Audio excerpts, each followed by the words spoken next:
नमस्कार, मैं इमरान और आप देख रहे हैं पंजाब केसरी टीवी। हम बातें यूपी की करते हैं और यूपी की बात में आज बात होगी बीएसपी की, बहुजन समाज पार्टी की। बहुजन समाज पार्टी की आज लखनऊ में एक बैठक हुई है, जो बैठक मायावती के अध्यक्षता में की गई है और इस बैठक में कई रणनीतियां अपनाई गई हैं, कई बातें की गई हैं और इस मीटिंग में बड़े बड़े जो पूर्व विधायक, सांसद, नेता थे बसपा के, वो शामिल हुए थे और इस बैठक में रणनीति बनाई गई है कि आने वाले समय में कैसे बसपा को लेकर आगे बढ़ी जाएगी। इन सब चीज़ों के पर आज हम बात करेंगे। इसी मुद्दे पर आज के मुद्दे पर बात करने के लिए हमारे साथ मौजूद हैं तुफैल रजा। तुफैल रजा से हम जानेंगे। तुफैल जी, आज लखनऊ में बहन जी के अध्यक्षता में एक बैठक हुई थी जो लगभग 1.5 घंटे बैठक चली थी। इस बैठक में क्या कुछ पता चल रहा है कि कुछ रणनीति बनाई गई है मायावती जी की तरफ से?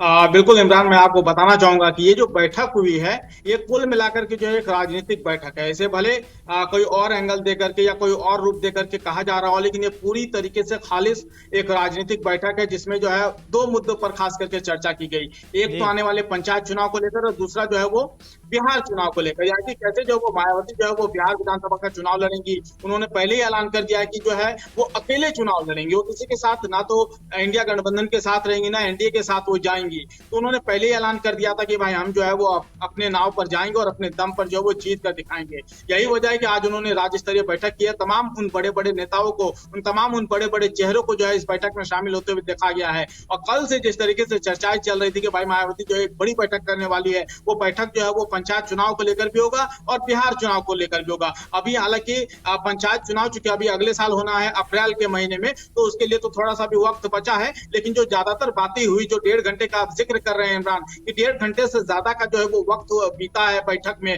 तमाम बड़े चेहरे आप हम अपनी स्क्रीन पर भी ला करके दिखा रहे हैं। तमाम जो बड़े चेहरे हैं वो कहीं ना कहीं जो वो बैठक में शामिल हुए हैं और केवल ज्यादातर जो बैठक में बातचीत हुई है वो बातचीत हुई है ज्यादातर बिहार चुनाव को लेकर। ये अपने दर्शकों को जरा साफ कर देना चाहते हैं। पंचायत चुनाव और बिहार चुनाव को लेकर बैठक होनी थी, लेकिन सबसे ज्यादा जिसमें जिक्र किया गया, सबसे ज्यादा बताया जा रहा है कि 1 घंटे से ज्यादा जो है वो बिहार चुनाव को लेकर जो वो बातचीत की गई है। यही वजह है क्योंकि मायावती की नाव जो है अब बिहार की तरफ रुख हो गई है। वो चाहती हैं कि इस बार बिहार में उनका प्रदर्शन अच्छा हो। वो बताना ये चाहती हैं उसके पीछे इमरान, उसके पीछे की 2 कहानी आपको बताना चाहूंगा। वो चाहती ये है, देखिए इससे पहले जब लोकसभा का चुनाव हुआ था तब भी वो अकेले लड़ी थी, तब लोगों ने उतना भरोसा नहीं किया था। लेकिन उनके एक भी सांसद हालांकि उस वक्त जीत नहीं पाए थे, लेकिन उनके वोटिंग का जो प्रतिशत है वो ठीक ठाक रहा था। यही वजह है कि अब जो है वो अकेले दांव खेलना चाहती है बिहार चुनाव में। वो बताना चाहते कि आज भी जो है वो यूपी में हो, बिहार में हो, चाहे कहीं भी हो, उनका राज या फिर उनका गढ़ जो है अभी भी जो है वो बहुत ज्यादा मजबूत है। उनका किला अभी भी बहुत ज्यादा मजबूत है। वो अकेले अपने दम पर जो है वो कुछ भी कर सकती हैं। ये कुल मिलाकर ये बताने की कोशिश की गई है इस बैठक में। कुल मिलाकर मंत्र दिए गए हैं। सबसे हैरानी की बात यह है कि बहुत बड़े बड़े नेता जिनका हम आगे अब इस पर चर्चा किया जाएगा, वो भी इसमें शामिल थे। और अब बताया जा रहा है कि कुल मिलाकर के जो उनका फोकस जो है वो बिहार चुनाव की तरफ चला गया है। देखना होगा कि आखिर बिहार चुनाव में वो कितनी सीटों पर चुनाव लड़ती है। तो फैल जी, आज की बैठक में एक और बड़ी चीज निकल के आई है। जो बैठक हुई थी 1.5 घंटे चली, तो उसमें एक और चीज आई कि आने वाले 9 अक्टूबर को जो पार्टी के संस्थापक कांसीराम जी थे, उनका पुण्यतिथि है।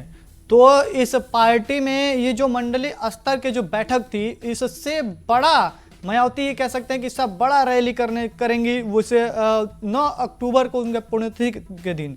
तो उस दिन बहुत भीड़ इकट्ठा होने वाली है और पूरे प्रदेश से लोगों को बुलाया जाएगा, कार्यकर्ताओं तक को बुलाया जाएगा, पदाधिकारियों को बुलाया जाएगा। और जो पूर्व बीएसपी के एमएलए होंगे, सांसद होंगे, वो सभी लोग आएंगे। वो बहुत बड़ा एक मंच सजने वाला है और हो सकता है मायावती उसी सियासी मंच से एक अपनी सियासत को धार देने के लिए कुछ ऐलान करे और खुद मायावती वहां मौजूद होंगी।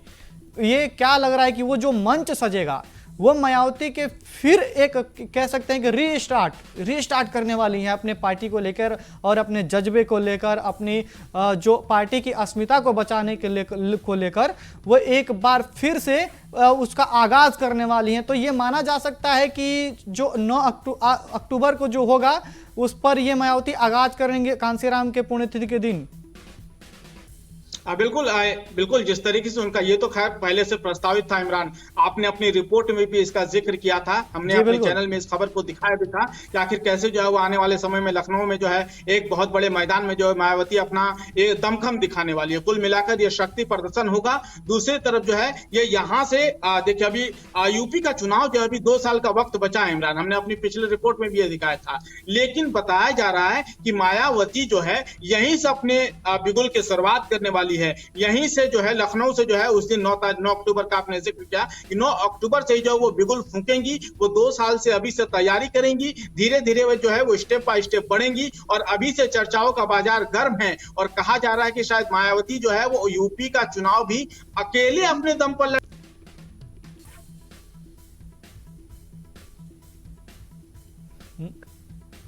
माफ़ करिएगा, तुफैल रजा का जो हमारे साथ जुड़े थे उनका टेक्निकल इशू चला गया है। फिलहाल मायावती की बात है तो मायावती एक 9 अक्टूबर को कांसीराम के पुण्यतिथि के दिन बड़ा रैली करेंगी। उस आयोजन में जाहिर सी बात है अपना दमखम दिखाने का प्रयास करेंगे और उस कार्यक्रम में उस कांसीराम के स्मारक से ये प्रदेश में अपने वोटरों को ये संदेश देना चाहती हैं कि मायावती की पार्टी जो है बसपा एक बार फिर से ये कह सकते हैं कि पुनर्जन्म लेने की ओर अग्रसर होने वाली है। और जिस तरीके से उनकी पार्टी में लगातार जो सदस्य जुड़ रहे हैं, लगातार उनकी पार्टी में कार्यकर्ता इकट्ठा हो रहे हैं, वो फिर से देखने को मिल सकता है कि एक बार नया जोश मायावती भर सकती हैं अपने कार्यकर्ताओं के अंदर उस रैली के द्वारा।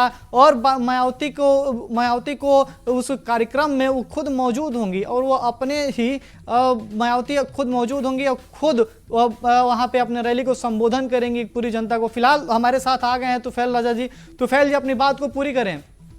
बिल्कुल मैं वही अपनी बात पूरी कर रहा हूँ इमरान की, वहीं से मैं भी अपने आप को जरा रिस्टार्ट कर लूँ। बिल्कुल जिस तरीके से जो है वो मायावती जो है वो बताया जा रहा है कि यहीं से अपने चुनावी बिगुल का आगाज करेंगी। 2 साल का वक्त भले बचा हो, मैं बार बार कह रहा हूँ कि 2 साल का वक्त जो है वो राजनीति में कम हो जाता है। एक चुनाव अगर आपको लड़ना हो तो कम से कम 2 साल का वक्त चाहिए ही चाहिए। वहीं से आप अपने रणनीति की शुरुआत कर देते हैं। बताया जा रहा है कि मायावती जो है यहीं से अपने बिगुल अपना जो है वो फूकेंगी और धीरे धीरे जो है वो स्टेप बाय स्टेप कैसे जो है वो एक एक स्टेप लेकर के जो वो जंग को जीता जाए या फिर चुनाव को जीता जाए, या यूं कह सकते हैं कि कैसे जो है अपनी अस्मिता को बचाने की जो बात उनकी चल रही है कि आखिर मायावती जो है वो कितना अपनी इज्जत को बचा पाएंगी, कैसे अपनी अस्मिता को बचा पाएंगी, अपने यूपी के किले को कैसे बचा पाएंगी, ये देखना बड़ा दिलचस्प होगा। बताया जा रहा है कि 9 तारीख की होगा जब मायावती खुद वहां पर मौजूद होंगी, उनके तमाम जो है वो लाल लश्कर वहां पर मौजूद होंगे और उसी वक्त जो है वो चुनावी बिगुल का ऐलान करेंगी।